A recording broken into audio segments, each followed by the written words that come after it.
Masih di acara Psikologi Anak bersama narasumber kita, Pak Hamid, Ihwan dan Ahwat. Kalau Ihwan dan Ahwat baru saja mengikuti acara ini, hari ini kami sedang membahas mengenai peran orang tua dalam mewujudkan hak-hak anak. Pak Hamid sekarang akan melanjutkan ke topik yang ketiga dalam hak-hak anak ini. Silakan Bapak. Terima kasih para pendengar Radio Silaturahim dan pemirsa TV Rasil. Pada pembahasan yang ketiga ini yaitu terkait dengan kesehatan dasar dan kesejahteraan. Apa sih yang harus dipenuhi oleh orang tua terhadap hak anak di bidang ini? Ini sebetulnya yang akan detail, kalau ada yang mau bertanya itu sebetulnya ke ahlinya para dokter karena terkait dengan, tapi yang ingin saya sampaikan apa saja sih yang harus dipenuhi oleh seorang ayah dan bunda kepada anaknya, yaitu terkait dengan, kalau kita bicara hak dasar yang ketiga terkait dengan hak hidup tumbuh. Ini kita bicara tentang tumbuh.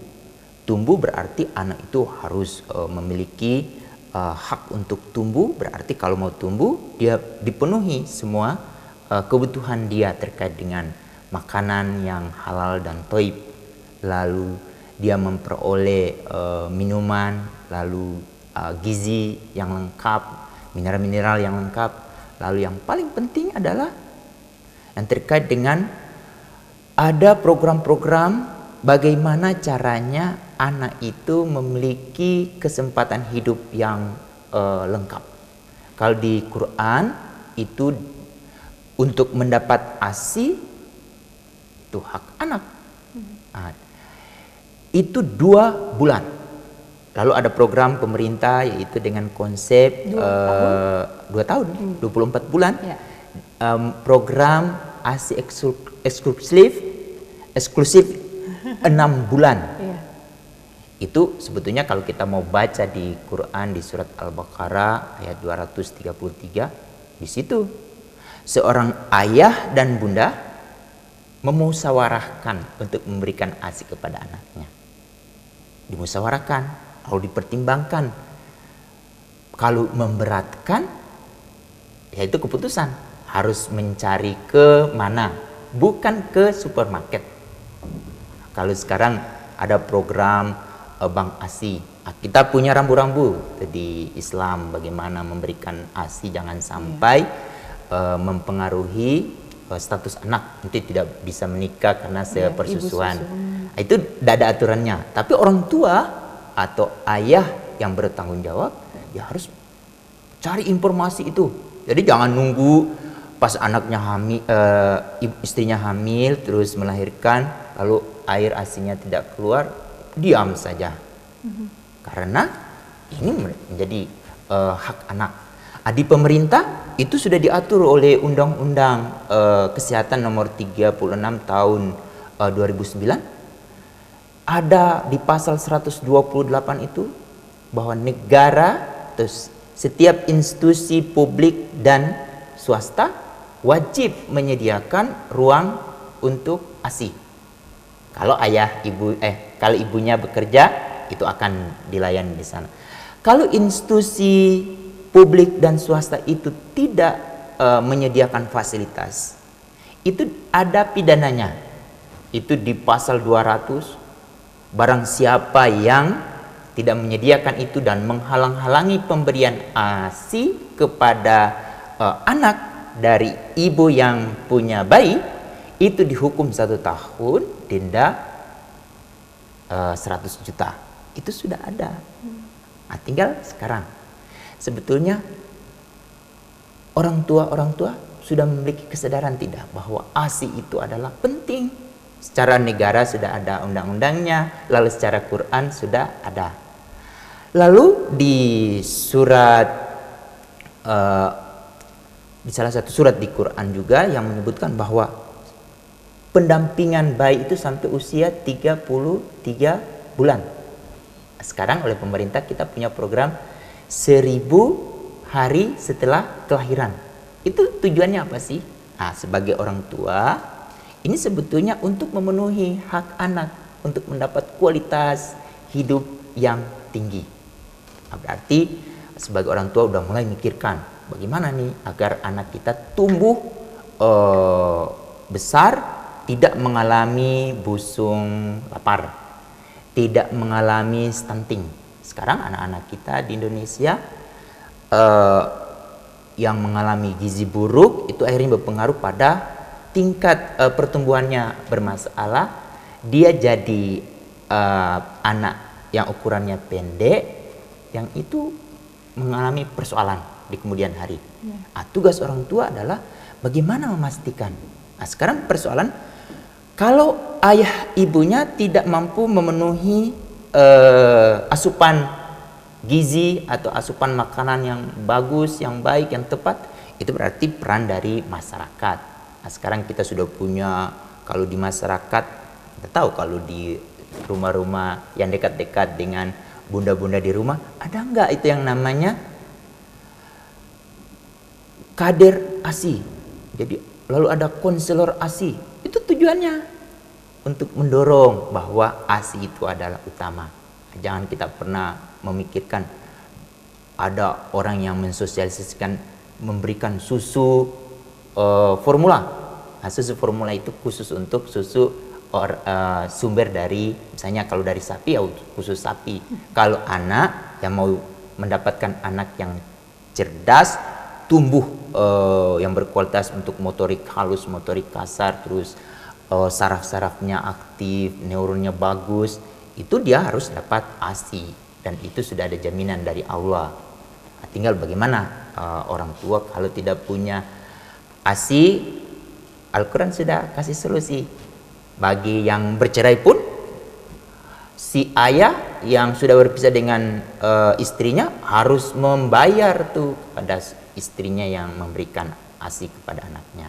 Itu yang pertama. Yang kedua, dan itulah sekarang yang dilakukan beberapa luar negeri ya Pak ya, menyediakan fasilitas memberikan uang kepada seorang ibu yang sedang membesarkan anaknya gitu. Nah, di sini coba kita mulai dorong, mungkin ada para ustadz, terutama ustadz yang bapak-bapak itu, coba dong ceramah satu hari aja menekankan surat Al-Baqarah 233. Sekarang ada aktivis-aktivis Islam yang memperjuangkan tentang syariah. Indonesia itu kalau kita lihat dengan undang-undang kesehatan itu lebih syariah lagi. Bagi tidak memberikan ASI, menghalang-halangi, misalnya ada perusahaan yang menghalang-halangi pemberian ASI, itu dihukum. Misalnya ada satu kantor pemerintah, di kantor wali kota lah, tidak memberikan fasilitas itu, dia bisa dituntut 1 tahun. Yang dituntut itu wali kotanya.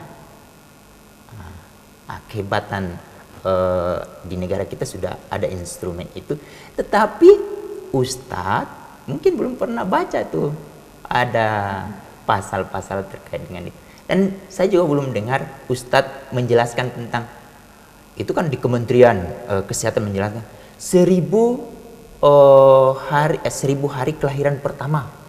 Itu sebetulnya itu surat Luqman yang menjelaskan mendampingi anak 33 bulan dari usia ASI selama 24 bulan plus masa penyapihan itu sampai 33 bulan.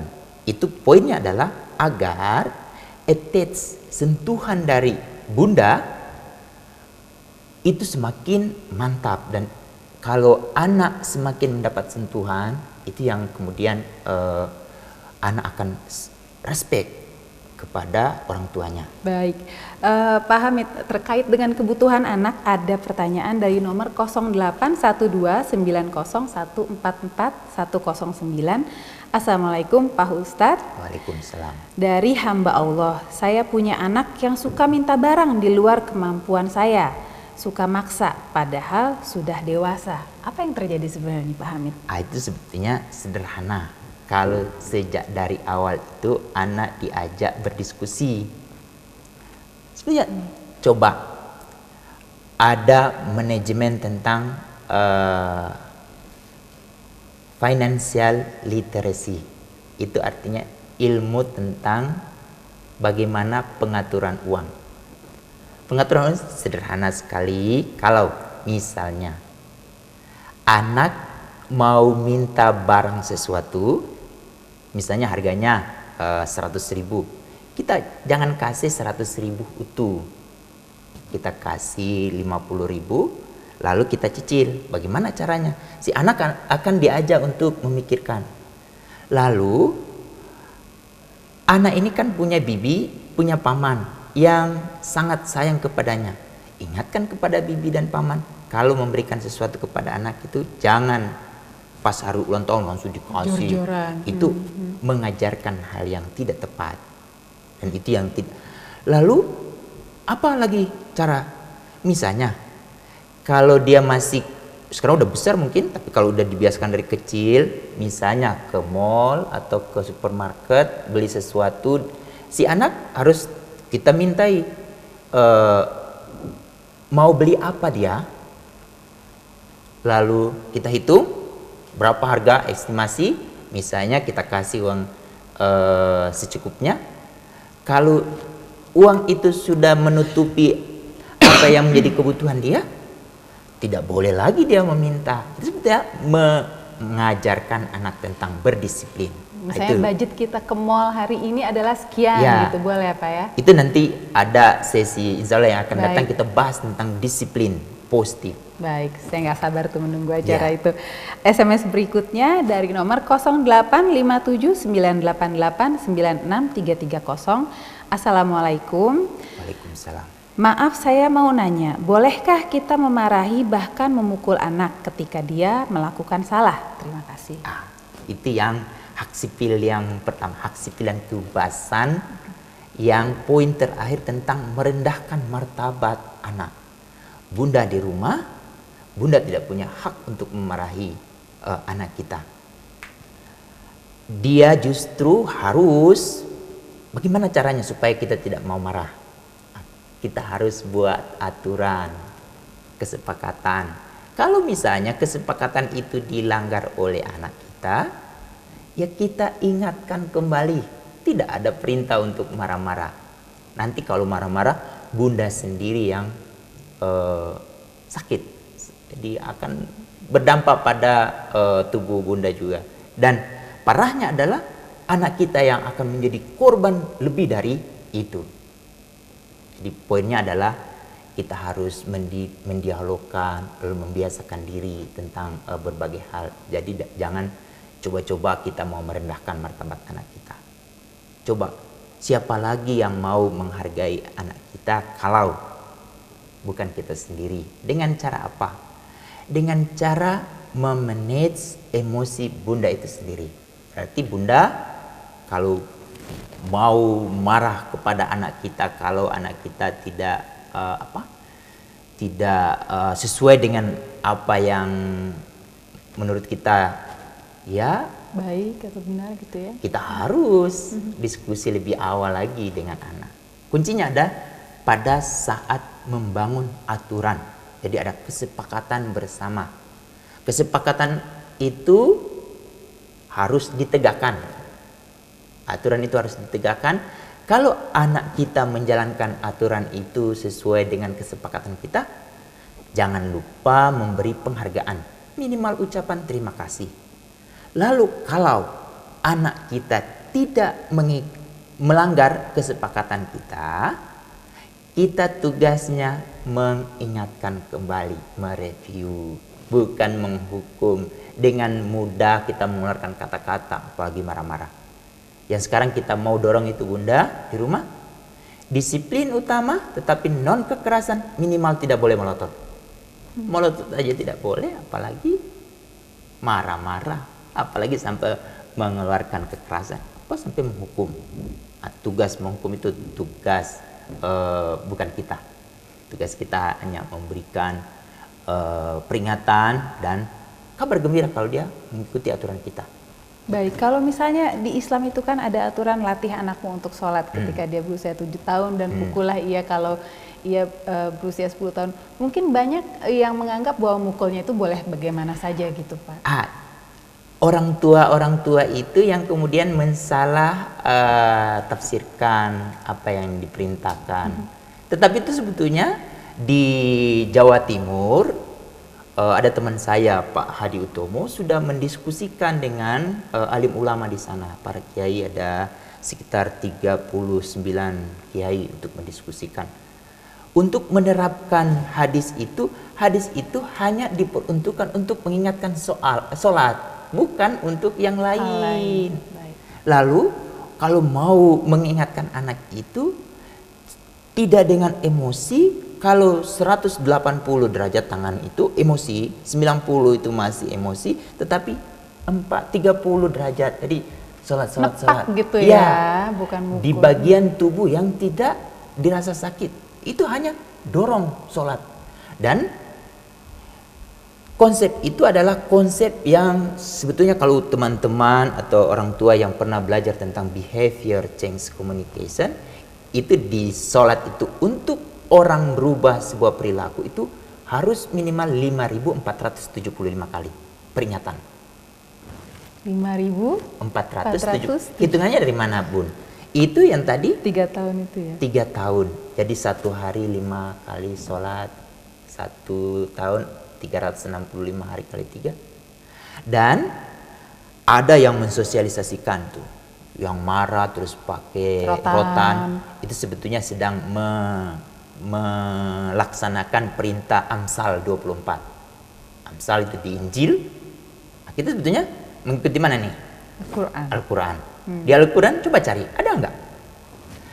Pada saat proses transformasi bacaan Al-Quran dari Allah yang melalui malaikat Jibril transfer ke Nabi, malaikat Jibril marah-marah enggak ke Rasul? Tidak. Malah dia peluk. Dengan proses itu yang kemudian menjadi pembelajaran bagi kita. Kalau mau membina atau mendampingi anak kita, ini sekarang yang sedang dipraktekkan oleh Gubernur Jawa Barat, kita harus peluk anak kita. Mau dia apa, mau sedih, mau apa, itu harus kita peluk. Di konsep itu. Sebetulnya itu yang akan mengolah emosi kita. Dan itu akan, ini jadi catatan juga, kalau ada masalah di kantor, jangan bawa ke rumah, taruh dia di halaman depan. Baru masuk ke rumah, kabar, halo Ana, apa kabar nih? Atau mungkin kita supaya ada sentuhan lain dari anak kita, kok Bunda berubah ya? Itu dengan cara memanggil, halo Pak, halo Bu, hai. Kok anak kan, wah kok aku dipanggil Bu, aku dipanggil Pak. Itu poin sebetulnya proses. Bagaimana kita mau meningkatkan harkat martabat anak, dan itu adalah hak sipil anak. Bagi orang tua yang melanggar itu, ada undang-undang perlindungan anak yang menunggu. Itu ada aturan negaranya. Sekarang tugas kita sekarang adalah bagaimana kita sebagai orang tua memiliki pengetahuan tentang pemenuhan hak anak. Dengan kita mendapat informasi seperti ini, mulai kita pikirkan, undang Pak RT, undang Pak RW, lalu ada musola. Pak Ustadz gimana ya? Boleh nggak Pak Ustadz buka kelas tentang bagaimana ya mendidik anak yang supaya tidak marah-marah. Nanti Pak Ustadz jawab, saya juga suka marah-marah. Sama-sama Pak Ustadz bagaimana kita bagaimana kita meningkatkan harkat martabat anak kita. Kalau anak kita harkat martabatnya tinggi, insya Allah dia akan memperlakukan orang lain akan lebih tinggi daripada dia diperlakukan sebelumnya. Baik, semoga terjawab. Bagi yang menanyakan, waktu kita hampir habis, tapi ada pertanyaan yang sepertinya harus saya bacakan nih Pak Hamid. Dari nomor 081284384045. Assalamualaikum warahmatullahi wabarakatuh, Ustadz Hanif. Saya tanya, kenapa anak saya memanggil saya Om, sedangkan memanggil kakeknya malah memanggil ayah? Karena sejak istri saya hamil 5 bulan saya dipenjara. Sekarang sudah 10 tahun saya dipenjara. Mohon pencerahannya Ustadz, terima kasih. Dari Pak Tukiran. Wah, ayah yang bagus sekali. Karena memiliki pengalaman yang unik yang tidak didapat oleh anak-anak lain dan sangat memperhatikan anaknya dan sangat memperhatikan. tidak jadi soal kalau ayahnya dipanggil om, karena itu ada proses sosialisasi yang mungkin waktu ayahanda ditempatkan di rumah proses pembinaan, itu tidak ada delivery informasi kepada anak kita, yang kemudian terbangun. Jadi akhirnya yang dikenal sebagai ayahnya sesungguhnya adalah kakeknya, lalu ayahnya yang sesungguhnya adalah jadi om sekarang. Di sini ada kesempatan itu yang kemudian kita ajak diskusi dari hati ke hati, lalu sampai bagaimana anak itu akan tersentuh. Jadi kita tidak memasang target, tetapi kita tunggu apa yang dipikirkan oleh anak, dan akhirnya nanti akan keluar pemikiran anak, dan nantinya kesimpulan apa yang akan disepakati oleh anak ayahanda dan ayahanda sendiri itu adalah sudah menjadi kesepakatan. Dan itu nanti bisa saja ayahanda sesungguhnya masih tetap dipanggil om, mungkin wah keren juga nih panggil om, padahal ayahnya sesungguhnya. Tapi jangan pernah terbangun di pikiran ayahanda, wah kalau aku dipanggil om nanti disangka siapa. Jangan pernah bersangka-sangka, karena sedikit sangka saja itu sudah dosa. Jadi kita bangun yang pemikiran yang positif saja. Baik. Tapi poinnya adalah kita harus sama-sama musyawarah, berdialog, dan akhirnya kalau ada keputusan itulah yang harus dijalankan. Baik, Ikhwan dan Akhwat, tidak terasa kita sudah sampai di penghujung acara. Sungguh menarik acara kita hari ini. Sebelum kita berpisah, kita akan minta bersama Pak Hamid untuk menyampaikan pesan terakhirnya kepada Ikhwan dan Akhwat. Ya, sebetulnya pembicaraan ini masih ada beberapa bagian, tapi karena kita dibatasi waktu, insya Allah kita lanjutkan pada waktu yang akan datang. Kesimpulan yang paling penting, ayah bunda di rumah, sebelum kita mau memenuhi semua kewajiban kita kepada anak-anak sehingga anak-anak kita mendapat hak-haknya, yaitu 4 dasar utama. Yaitu pertama, tidak boleh membeda-bedakan. Mungkin kalau lebih 1-2 anak tidak boleh. Jadi yang kedua adalah segala sesuatu kita harus mementingkan kepentingan terbaik bagi anak kita. Kita mau kerja di mana, lalu mau ada pilihan, ada keputusan apa. Jadi intinya adalah kalau kita mau membuat keputusan dan itu akan bersentuhan langsung atau tidak langsung kepada anak kita, harus kita pikirkan anak kita dulu. Itu yang harus utama. Lalu yang ketiga adalah anak itu dia memiliki hak untuk hidup. Karena dia punya harkat dan martabat, dia harus dihargai, dihormati, minimal tidak boleh dipelototi, tidak boleh dimarahi. Tidak ada kamus di anak itu untuk mendapat marahan dari orang tua. Tapi kalau agar anak respect kepada kita, itu nanti kita coba bahas tentang konsep disiplin. Itu hal lain lagi. Dan menarik di pembahasan nanti disiplin positif itu, seorang ayah itu tidak nanti akan mengeluarkan kata marah-marah. Malah justru nanti ayahnya akan dibawa ke psikiater kalau masih suka marah-marah anaknya. Lalu yang terakhir, bunda di rumah, ayah di rumah, segala sesuatu kalau mau memutuskan sesuatu terkait dengan kebutuhan anak, kita harus dengarkan apa yang dipikirkan oleh anak, sehingga pandangan dan pendapat dia itu kita pertimbangkan dengan matang. Dan sebetulnya sesungguhnya kita sedang mau mempraktikkan apa yang sudah dilakukan oleh Rasulullah, apa yang dilakukan oleh acuan Rasulullah juga, yaitu Nabi Ibrahim.